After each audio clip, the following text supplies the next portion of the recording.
Hello, everyone out there in podcast land. Welcome back to another episode of Adventure Capital, where we discuss the entrepreneurial journeys and adventures with founders who have raised capital on WeFunder. Huzzah! Today we have Dustin Byington, CEO of 212, who offers a suite of web-based applications that at its core is an affordable, easy-to-use, and API-powered cap table management solution. Dustin's making it even easier to bring your community together. WeFunder gang, take it away. So Dustin, welcome to the podcast. Hey, thanks, Jonny. Good to be here. Let's get started. Maybe you can tell us who is Dustin Byington and what is 212? Sure. My name is Dustin Byington. I'm the co-founder and CEO of 212. Started my career at Goldman in 2007 and kind of got to live in the belly of the beast through 2011 and learned a lot about the financial service industry and became very passionate about the startup industry as well. And I've been working with lots of founders throughout my career and excited to support them here at 212, which is a cost cap table management solution for founders, $240, really easy to use, simple, transparent pricing, and lots of features, unlimited users, and really tends to be a great fit for crowdfunding companies. And how long have you been working on 212 now? And can you tell us a little bit about the journey today? Sure. Yeah. We've been working on it for about 3 years. And it started off in a little bit of a different space. We were focusing on liquidity for startups, but really got interested in we're trying to think about how to settle those transactions somewhere. And that was kind of the first permeation of the company. But realized that there was no open source API enabled cap table management solution. And that's when we started kind of looking at the cap table management space and thinking, hey, like the thing that's really interesting about cap tables is that they touch every company. Every company has one. And my kind of a theme of my career is getting really, really deep in the stack, kind of seeing the financial services industry like burn down from the inside. I kind of realized that there's some like massive structural problems. And so whenever I kind of see things that are pervasive, I get really interested and started just kind of looking at the cap table space and seeing, man, like everyone's basically like trading around napkins with numbers on them, and figured that we could do a lot better. So we kind of pivoted out of being a liquidity company into being a cap table management company. Awesome. Can we take it back super basic and start with what is a cap table? So a cap table is just a list of investors or employees or advisors or founders. All these companies, it's a spreadsheet traditionally, a database that keeps a record of who owns what in a company. Traditionally, these are kept on spreadsheets, but spreadsheets tend to be inaccurate, error prone. They don't have a lot of features, and a lot of times there's some horror stories of founders using them and not kind of like properly transcribing their legal documents onto spreadsheets, and then all of a sudden they own a whole lot less of their company than they think. And so our vision is that every company sort of like they split their company, they get their G Suite, they get their TurboTax, they get their QuickBooks, and then they get 212. So far, most companies have not gotten cap table management solutions, and that's because they're either like prohibitively expensive or they're just like free but like really, really challenging to use. And so we've kind of filled that sweet spot of something that's like set and forget it. It's $20 a month, paid yearly, $240 a year, and then same price as your company scales and you grow. It's always just a flat fee of $240. And so that's another reason a lot of crowdfunding companies tend to like us. When do you recommend that companies start thinking about their cap table and maybe first engaging with a cap table management software like 212? It's one of my biggest piece of advice to founders is to use a cap table management solution before you begin your financing journey and you start taking outside capital. The thing you don't want to happen is, you spend all this time creating a deck and getting some product market fit, and then you go have a conversation with a investor, and then they go, "Oh, hey, can I take a look at your cap table?" And then you're like, "Crap! Oh man, I have all this stuff that I need to clean up." And oh, did I ever get that one investor documented? And so one of the things if you get a cap table management solution that kind of forces you to clean your cap table, and something that we provide help with onboarding and everything. And then you've got good, clean infrastructure for you whenever those investors say, hey, show me your cap table. You can just send them a link and you're good to go.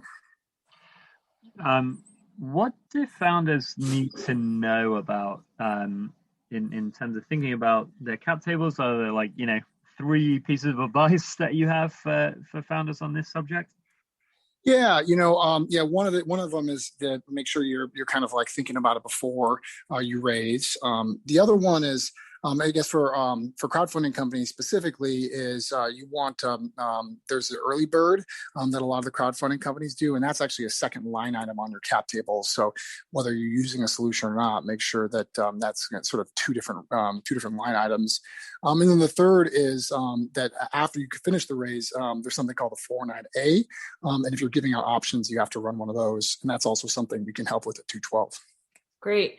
You kind of mentioned it already with early bird versus normal terms for any offering.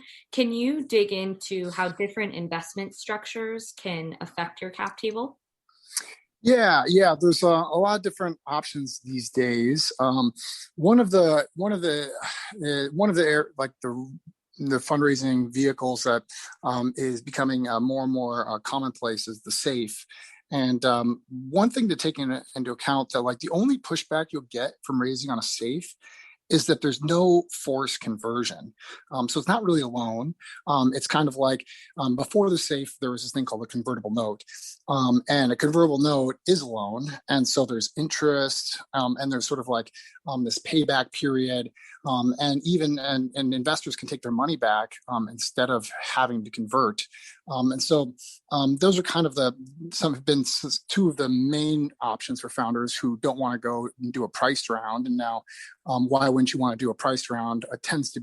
Price rounds tend to be a little bit more expensive to conduct, more legal fees. And some people say that, you don't want to put a value on your company, and that's why you don't want to do a price round. But like the valuation cap functions very much like a valuation. At least it's sort of like it caps the upside for the investors. And so I think that's kind of a bit of a misnomer. But the different, SAFEs tend to be very founder friendly. Convertible notes tend to be a little bit more friendly for investors. So not surprisingly, in this market, we're seeing founders with a little bit more control and seeing more and more people switching over to the SAFE. I have seen some kind of like hybrids between SAFEs and convertible notes that are kind of like blends of the two, which are also pretty interesting. Yeah, it's also cool. Like NBC was pioneering an term structure that's kind of in between like a SAFE and a revenue share. And then what Earnest Capital are doing, who are also fundraising live on WeFunder right now, they have this kind of hybrid between a SAFE and a profit share, I think. So some interesting new innovations on terms that are out there in the market right now, which I think is very, very welcome. One thing that, you always hear like, VCs want to invest in a clean cap table, right? What is a clean cap table? Is that like, a small number of lines on the cap table, or is it like it actually doesn't matter how many lines it is, it just needs to be very clear what terms people are investing on? Are there other things that go into making a cap table clean or unclean?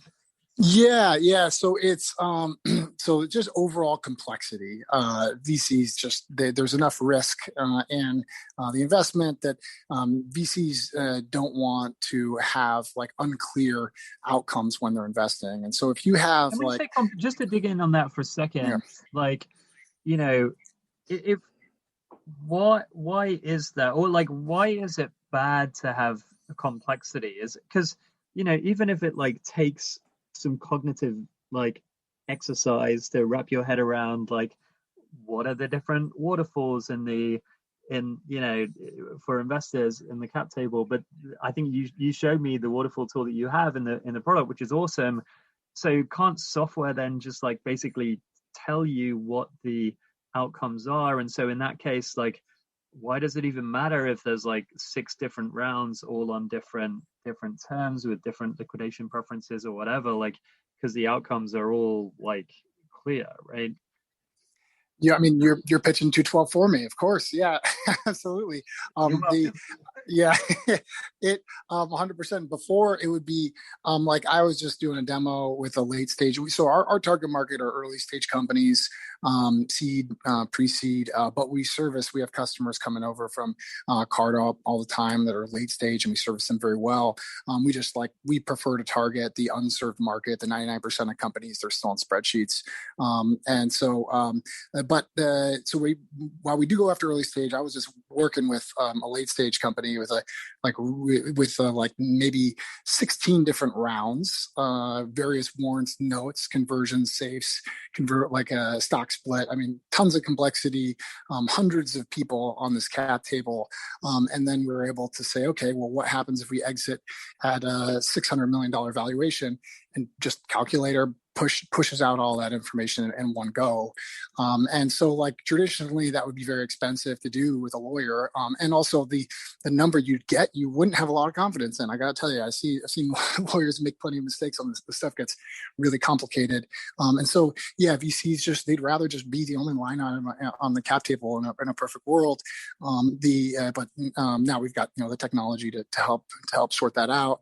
The other piece of it is just, some VCs don't want to be in a boardroom with Aunt Sue and Uncle Ron. That they're kind of concerned about having lots of folks at the table with them. But I think with the move towards crowdfunding and more acceptance of retail investors participating alongside the VCs or in lieu of the VCs altogether, I think it's becoming less and less of an issue. The bigger part is like a clean cap table. Think of it like the foundation to your house. If you're thinking about buying a house, one of the first things you do is you look at the foundation to figure out like, okay, like is this house in really good standing? If the foundation's cracked, like on to the next one. If you like, sometimes the cap table can demonstrate that you as a founder have sophistication. You've done it before. You have like reasonable amounts of people. Generally, like everybody's reasonable amounts of people on your cap table, and like things are laid out in kind of like a progressive order. There's not just like crazy weird notes all over the place and like different prices all over the place, and like if you opt the correct amount of options, and like everything sort of just like looks like it's supposed to look, that's really all you're trying to do. You want to get rid of all the hair. Like no one's going to buy the house because of the foundation, but they won't buy the house because it's cracked. It's kind of the same thing. Like you just want them to come in, look at your cap table, give you a thumbs up, and then get back to talking about like your go-to-market strategy or your market size or whatever. That makes total sense. What is a standard cap table? What does it look like for just kind of your average early stage company? And what are really the differences in the types of stock that early stage companies tend to have during a crowdfunding campaign? Yeah, usually so you form the company, and then usually the founders figure out what their split is. Generally 50-50 is generally not great. Usually it's like 51-49 or then something thereof. Like investors tend to want to see like one person is at least the decision maker. And then from there, usually 10% option pool created for common stock is standard now. And it used to be 20. But what's happening now is you create 10 in each round effectively. And that actually helps founders preserve equity if they do 10 in each round versus just 20 out the gate. And then you'll issue some preferred stock is for investors. And the reason there's a couple reasons. One is a lot of times they'll negotiate liquidation preferences, which effectively give them the right to be repaid before everyone else. Proceed with caution here. Liquidation preferences is where a lot of the games get played with VCs. So if you are taking VC money, watch out. Like 1x non-participating is the best. Anything worse than that is worse. If someone's doing like 3x participating, run probably, or at least probably talk to somebody. You'll probably notice the devil horns growing out of the top of their head. Yeah. So like if there's anything other than 1x non-participating, I talk to your lawyer. Like not to say that you can't do it, but like if it's 1x non and that's pretty standard. It just has to do with like in the event of an exit or like a net liquidation, like who gets paid first. You mentioned earlier, like kind of maybe trend towards safes because they're more founder friendly and founders are kind of maybe on the balance of power between investors and founders. Hopefully, maybe thanks to WeFunder, kind of and other things in trends in the tech sector right now, kind of shifting that balance maybe towards founders in the last few years. I would have thought as a corollary of that, there'd be like basically no liquidation preferences greater than one. Is that still like happening? Do you see that like commonly, or is that increasingly rare these days? It's getting better. I mean, when I started my career, it was like you'd have like 2x participating. We might be getting a little in the weeds. Yeah, it's a little bit more for like venture-backed companies where they start kind of doing some of this nonsense. Yeah, you can't go wrong if you just go to Y Combinator, grab the post money safe and use that. That's sort of the gold standard right now, and it's just that's really a good way to go. I'd say the big question is whether you do pre-money safe or post-money safe more than anything. That's really the big debate, and the differences there just have to do with pre-money safes are also better for founders than post-money safes, but they're a little bit the math is a little bit harder to calculate, and so people gravitated to post. But again, now we've got tools to figure this out for us.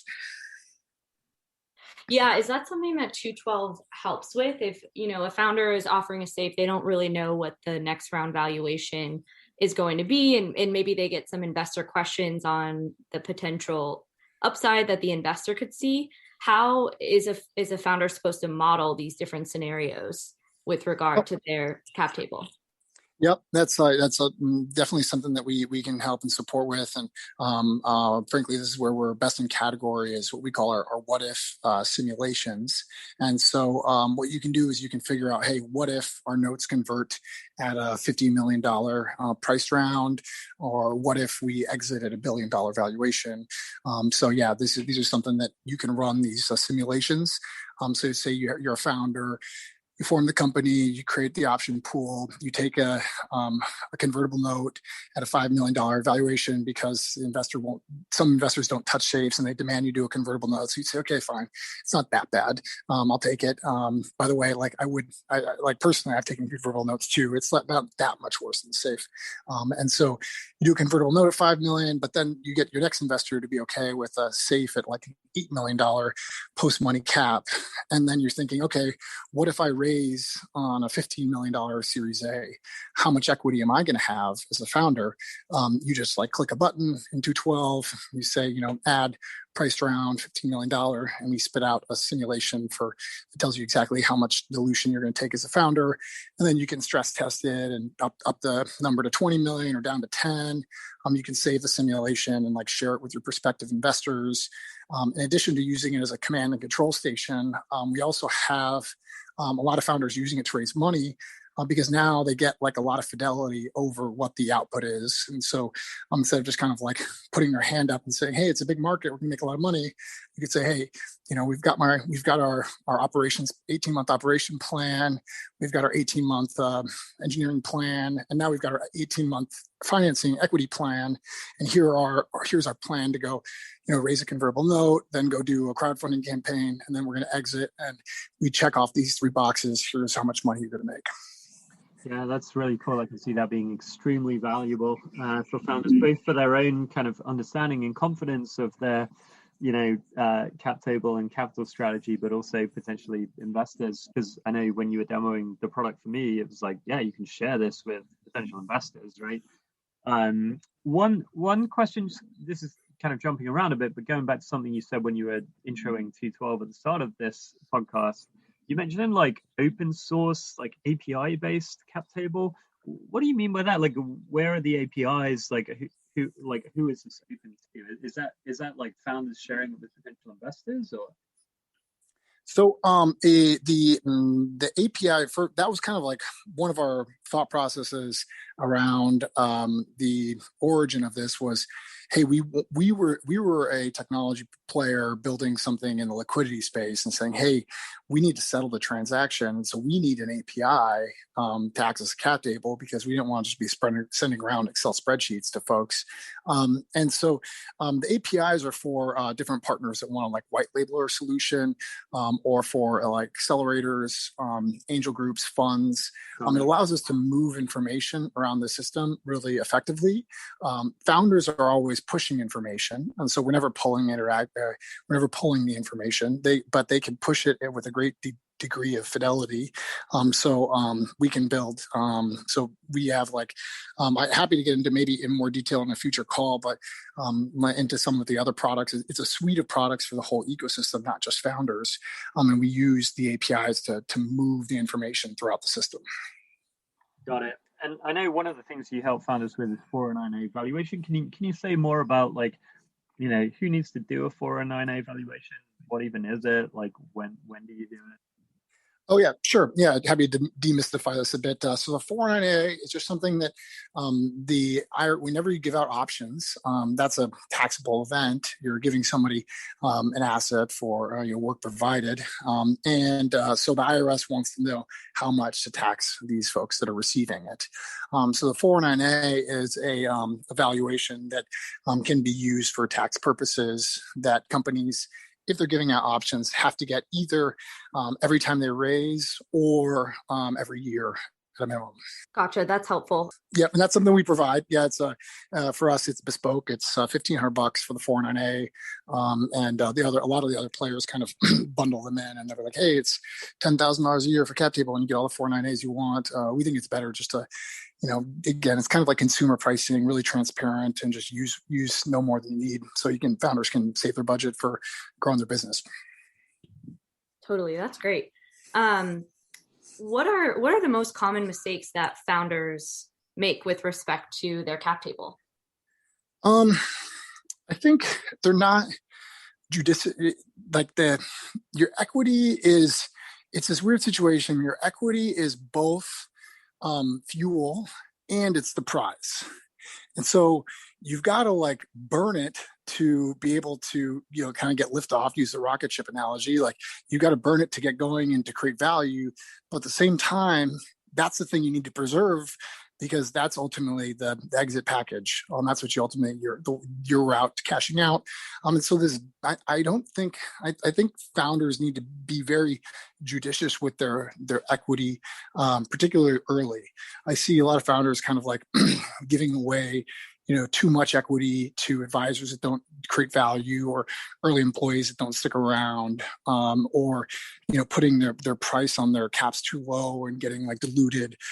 We agree with that. We see that a lot. Just to paint the other side as well, I think there's sometimes companies that we see on WeFunder where it's like they raise on a valuation, or they launch with a valuation that's too high, and they are a little ambitious maybe, and then they end up raising less than they could have done if they'd raised on a more, I guess, quotes, realistic valuation.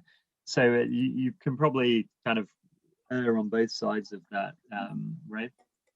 Absolutely. Yeah, that's I think there's a lot of fear from founders about getting the valuation right. And that's one of the reasons why we're launching another product that's a fundraise valuation report that will give founders some information about how to properly value their company, give them kind of some comparables and some range, and some support to go, make their case to the VCs or the angel investors that they're talking to. That's awesome. And the modeling features that you already have built out, I'm sure, are super, super helpful there. Yep. Do you have any horror stories with companies or founders that you've worked with that they've made with respect to valuation or setting up their cap table properly? Oh, yeah, absolutely. I mean, it's very rare that we provide onboarding service and support and everything. So we help a lot of companies get onboarded, although they can do it themselves if they like as well. It's really easy. Download a spreadsheet, just upload it with information. You're ready to go pretty quickly usually. But there's some horror stories are companies that just don't legal documents don't necessarily transcribe very well to spreadsheets. And so everyone is kind of like making this like leap of faith that the thing they see in their documents is being properly recognized in their homegrown spreadsheet. And a lot of the founders have never done this before. And so it's easy to make mistakes into their projections of what they think they're worth. We had a company that was really kind of like pushing back on us. Someone recommended they use our software. They said like, oh, hey, we have a pretty simple cap table. It's just a couple of founders, some advisors. We've got like 5 angels, but they ended up onboarding, and they had all the angels had like different terms on their safes, different caps on them, and the founders thought that they owned 80% of the company. But in fact, if he took this priced round deal that someone was offering him, he was going to own 40%. And so it's kind of heartbreaking to see scenarios like that where, founders just like own much less of their company than they think. But it is one of the reasons kind of plan ahead. Another is like, another one was where we had a company that was like kind of like that came to us after they had this like kind of tough experience, this horror story where their investor was asking them, it was a Series A, and their investor was saying, okay, if I invest in Series A, well, like how much am I going to make if we exit before the B? And then how much will I make if we exit after the B? It's a pretty simple question, but the founder spent like 2.5 weeks going back and forth with his lawyer trying to figure out the answer. By the time he came back and got them the answer, the investor lost interest and then moved on to the next thing. And so like just kind of being prepared is the biggest piece of advice, and usually leads to be the biggest horror stories. That's awesome. Any other common mistakes that founders make, or advice that you would impart on kind of how they should think about managing their cap table and setting things up right from the outset? You can like a couple interesting levers that they can pull is like on the advisor shares. Some levers I pull is like kind of a 1/4 point tends to be standard, like, and then you can move up from there. And so if somebody is like really important to you, or like really strategic, you could offer them like 1/2 point, or maybe 1 point for an advisor. Anything more than that is kind of, the 2, 3, 4 points is more like a C-level early kind of stage person. And so that's good. And the other lever you have with advisors and with employees too, is vesting schedules. And so say somebody like, you offer someone a 1/4 point and they want a point, you'd say, well, like, what if we do half, but have it vest over a year instead of 2 or 4 years? And then if the relationship's working out, we can give you some more. And so like, those are a couple levers, I think, that, founders don't really always know that they have. And then with 212, then you can share with them simulations. And so you can say like, hey, this is what we think the equity is going to be worth that we're giving you. So just like it can help you with your fundraising conversations, it can also help you with your conversations with advisors and employees to kind of like paint that picture.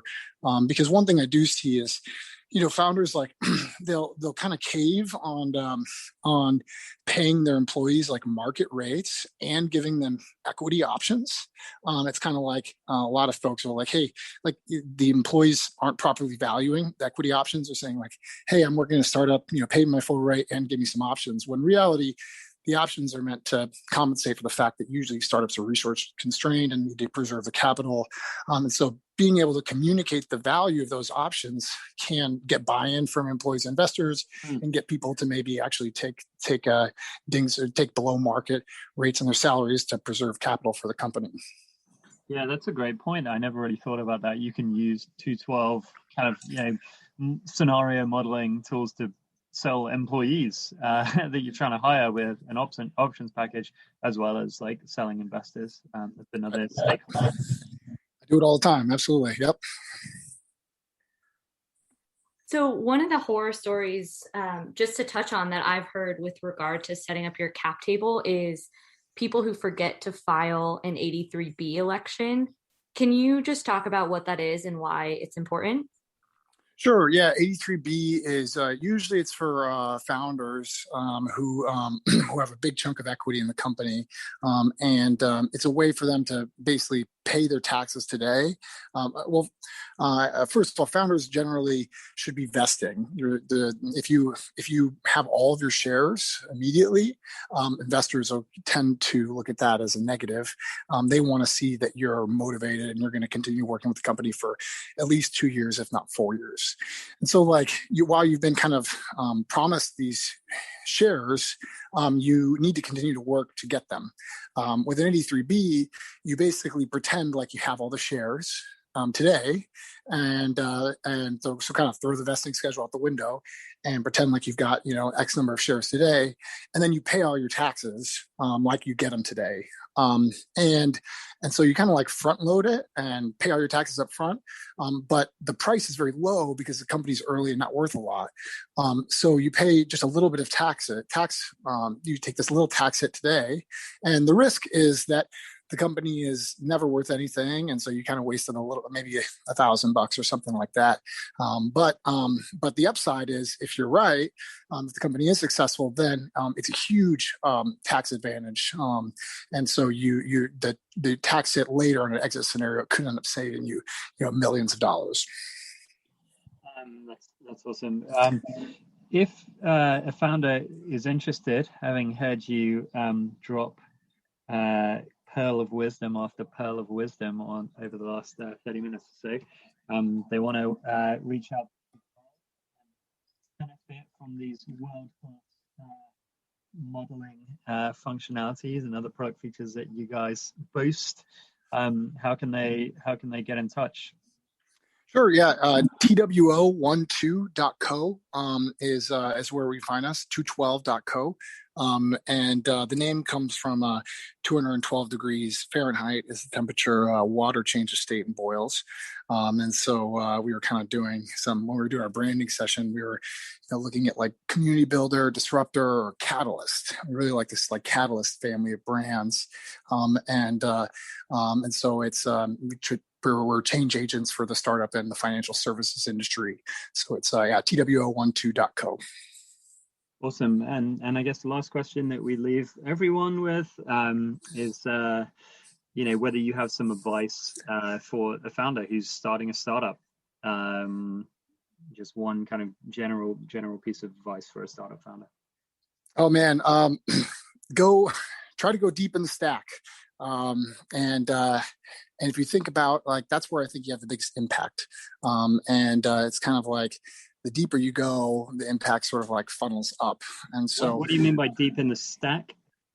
It's like if you're building a tool that someone else, there's think about Apple, as Steve Jobs called himself, like a tool builder. So he's a tool builder that builds tools for other tool builders. And so he's pretty deep because he's impacting, all of these entrepreneurs who are then impacting all these people. I think kind of similarly is how do you have not just them, as an entrepreneur, I'm more concerned with impact than anything. And I think that's a good way of finding product market fit, actually, is you just say okay, how am I going to positively impact people's lives? And if it's just save them a couple bucks, you might have a viable business, but your dent is in the universe is probably pretty small. But if you just think about how you can help people and make people's lives easier, that actually is a sometimes easier way of finding product market fit than just kind of bumping around in the darkness. And so, I like getting deep in the stack because that allows me to have lots and lots of impact. That's cool. And what do you mean by deep in the stack with respect to 212? I mean, you kind of referenced this earlier on in the conversation, but what's an example of how you've gone deep in the stack in what you're building? Well, as I think about the use of my time and resources personally, if I can help support hundreds of thousands of entrepreneurs, then I can have like a really big impact. The cap table is something that the founders all build off of. And so if I can help them, and so that's sort of like the founder stack of tools is, they kind of going back to like all the products and services that the founders use. At the core of every business, kind of deeply embedded in every entity, is a cap table. And so, you solve problems down there and it kind of funnels up. And so like, if you think about the cap tables, to us, the whole startup industry just looks like a collection of cap tables. There's an old saying like turtles all the way down. It's like, accelerators are really collections of cap tables, angel groups, funds of funds, networks of accelerators.